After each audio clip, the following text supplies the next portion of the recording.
Hey, good morning, everybody. This is John Phillips. I've been kicking around the idea of a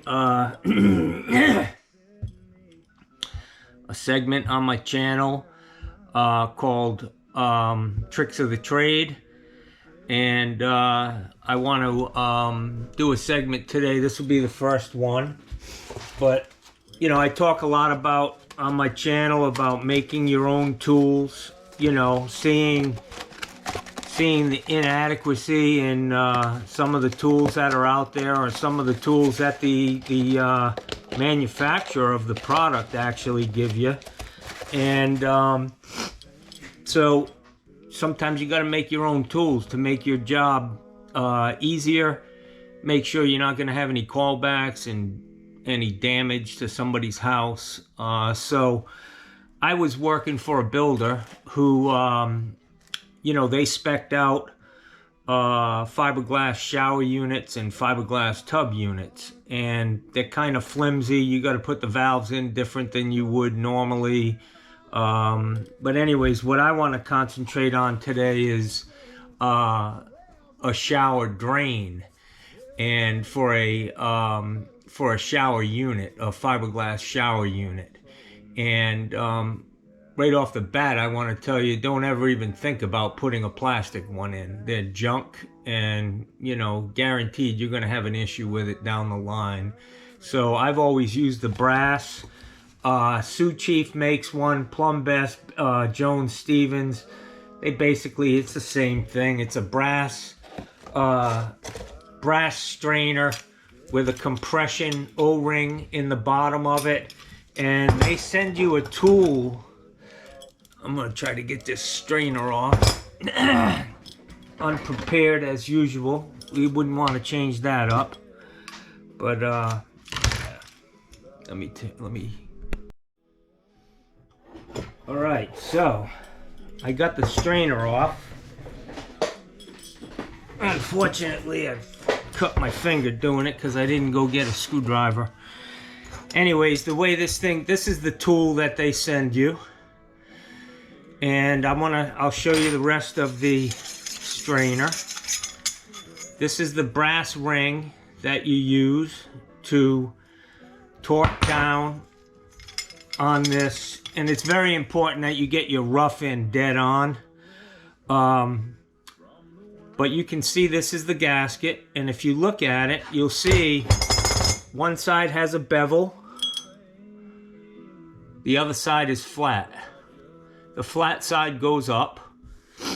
And what I like to do when I install these, you got your 2-inch pipe coming up through the center of the shower unit, and you've already installed this on the unit. What I like to do is take a little ring of putty, put it around the pipe down at the bottom, and I grease the 2-inch pipe. Put a little grease on the inside of this gasket so it slides up and down good. The issue with this tool is that you can only tighten that gasket down with a screwdriver right here, and you're limited to how much you can screw it down by the height of the pipe that's coming through. So you could tighten it down a little, then use an inside cutter, trim some off, and then tighten it down a little more, an inside cutter, and tighten it down. That's not efficient. It's kind of a dipshit way to do it, honestly. That's what I think. So what I did was I explained to you how I'd prep this. Obviously, it would go on. You'd putty this underneath, use the gaskets. I don't have the gaskets in this one, but there is a rubber gasket and a friction ring that comes with this. The friction ring goes on the bottom so that as you tighten this, it's not going to grab a hold of that gasket and force it out. So anyways, now you've got this thing puttied to the unit with the gasket and the friction ring, and it's in place. Put a little ring of putty down around the pipe. Grease your gasket with the beveled side down. Slide it in as far as you can. You can push it down a little bit with a screwdriver. and then and I would put grease on this too, or pipe dope, whatever you want. I like grease because it doesn't have anything to do with the sealing of it. So I would grease this, and then I want to show you a tool that I made to make this a more efficient, and to make I put in hundreds of these shower units, tub and shower. I used to buy them by the tractor trailer load, and for this particular builder, and we never had a callback. We never had one that leaked or I mean, they were all on first floor. They were all single family houses. So when you're getting into multi-family or multi-story units, you need to make sure this is right, because man, if you're ruining ceilings, and now you got somebody's shower on the second floor leaking, you got to get the first floor people involved. It's just a mess. So what I did was this right here, I thought was totally inadequate. And so what I did was I took a piece of 2.5-inch pipe, 2.5-inch Schedule 40 PVC, and I notched it all the way around, made my own tool, and it sits perfectly. 2.5 inches is exactly the size of this ring. So the 2.5-inch pipe, 2-inch slides right through it. You don't have to worry about cutting the riser coming into the shower. It could be a foot high. So what I do is, like I said, you put the little ring of putty, put your gasket on with some grease, and then use this tool to turn it in, and you can torque it down as tight as you want. I put a couple of screw holes in here. I mean, a couple of holes so you can put a big screwdriver and turn it, and it works great. I hope you'll make one of your own. It takes a little time. If you know a machinist, have him make it up for you. Give him this ring and say you need a tool that fits in here, that will at least be 2.5 inches on the inside diameter, 2.5 inches on the OD. So this really works out good.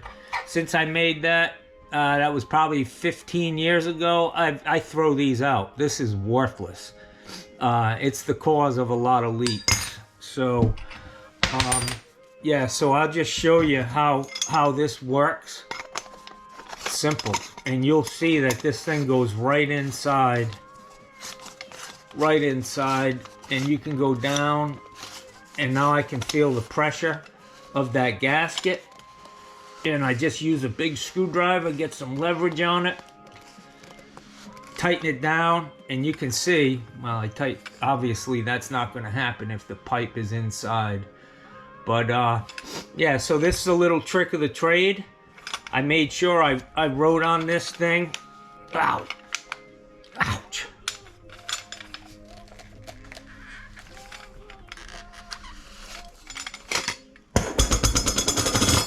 I made sure I wrote on this, do not throw away. This is a tool. This is not a scrap piece of pipe. So that's my trick of the trade for today. Couple things that you need to remember. Always use a brass strainer. Make your own tool, and never use a plastic strainer. And if you make one of these, you'll have it for the rest of your life. And you can toss this every single time you open a box with a new strainer. It is very, very important to use the gasket and the friction ring. Friction ring obviously goes on this nut. The gasket seals the bottom of the shower, and then the friction ring allows you to turn this without grabbing a hold of that rubber gasket and forcing it out or misshaping it. So anyways, I hope you learned something. I hope that this helps you out in the field. And if you're working for somebody, go in and show your boss. Say, hey man, I thought of this new idea, to make our job easier and more efficient. Maybe he'll give you a bonus for that. But I've been doing it for years. It's a great idea. I hope you enjoyed this video. If you could, like, subscribe, give me a thumbs up, leave a comment. I'm sure all of us plumbers were all cut from the same cloth, it seems, you know. And somebody probably thought of the same thing again. It's funny how I think of things, and then you realize that some other guy's already been down that path, and you thought you were the first one to do it. So, anyways, it works great for me. Just make sure you're not using foam core pipe. You make sure you use Schedule 40. It's a lot tougher, and these things won't break off. I've used this a lot. I've almost worn those things out. So, anyways, have a great day and happy plumbing.